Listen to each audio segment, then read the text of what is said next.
Over the past few videos, we built a primitive sinew-backed eastern red cedar longbow and river cane arrows with hand-forged tray point arrowheads. This week, we're going to make a sinew bowstring to complete a primitive hunting setup for an upcoming hog hunt.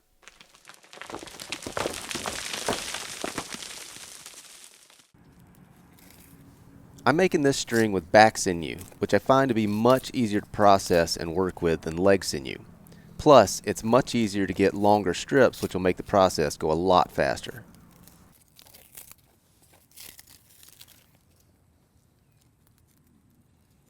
To begin making the string, the sinew needs to be pulled apart into fibers.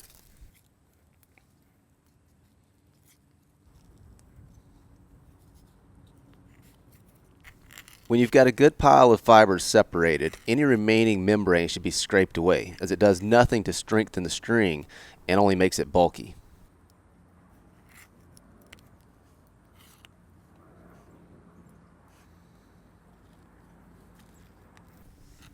When your sinew's prepared, we're going to use the reverse twist method to make our string. I've covered this method in detail in past videos showing how to make Flemish twist bowstrings.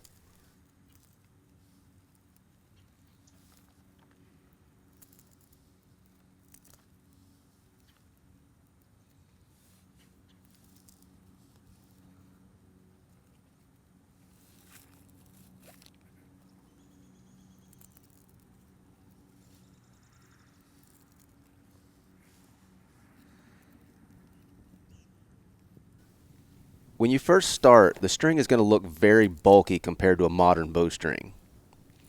At this point, the diameter of this string is probably about a 1/4 inch. We're going to take care of that later on in the process when we stretch and dry the string.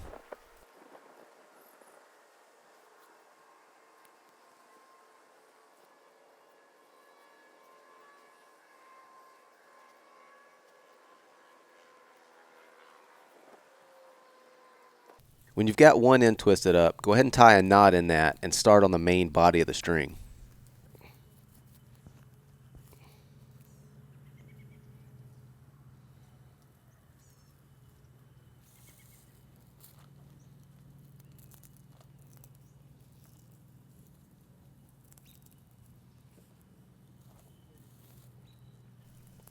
These fibers of sinew obviously aren't long enough to run from one end of the string to the other.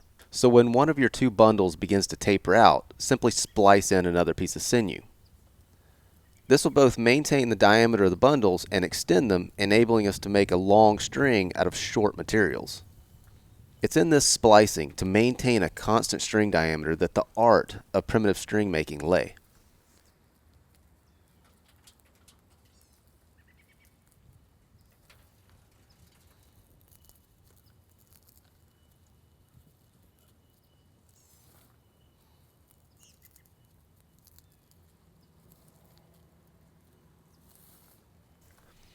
It's important to keep both bundles equal and constant from one end of the string to the other.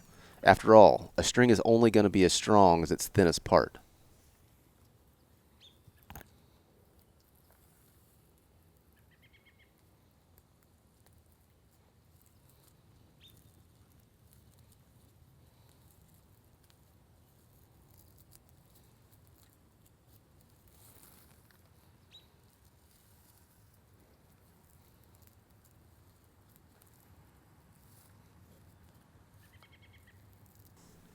I sometimes get questions from people looking for sinew on spools, but real sinew doesn't come in spools. What they're referring to, perhaps unknowingly, is artificial sinew, which is simply waxed nylon cord. Although artificial sinew is colored to look like real sinew, that's where the similarities end. Real sinew shrinks as it dries, binding onto itself and reducing greatly in bulk. The artificial stuff, on the other hand, doesn't shrink, doesn't stick, doesn't bind, and remains bulky. When you've worked with both, the differences become very apparent.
When we've got a string long enough for our bow, we'll go ahead and tie off the other end and trim off the bulk of the tag ends left over from the splicing.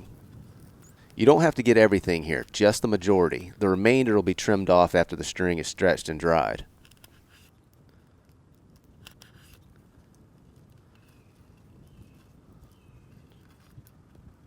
Here I'm making a loop to hang the string from. It'll also serve as our knock loop when we put it on the bow.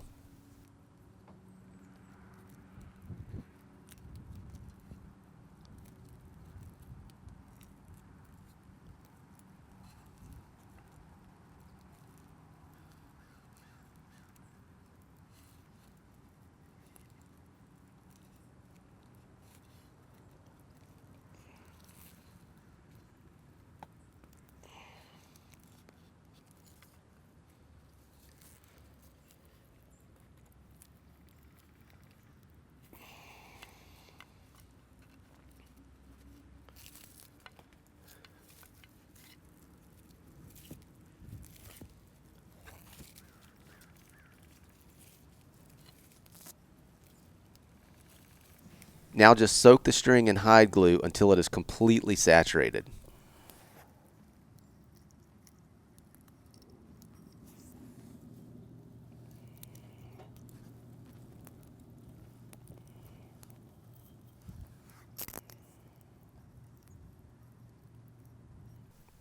Now we need to stretch and dry the string.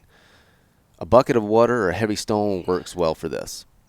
Whatever you end up using, you'll need to brace it so that the string doesn't untwist as it stretches.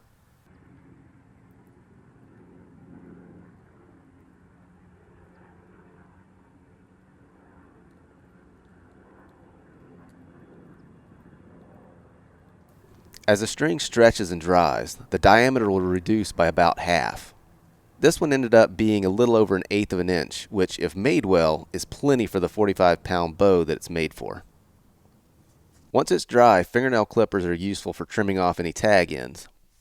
I've used a timber hitch or a bowyer's knot to tie the loose end to the bottom nock and then just wrap the extra around the bow tip.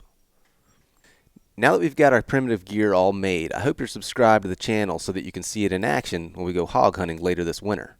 We'll see you next week.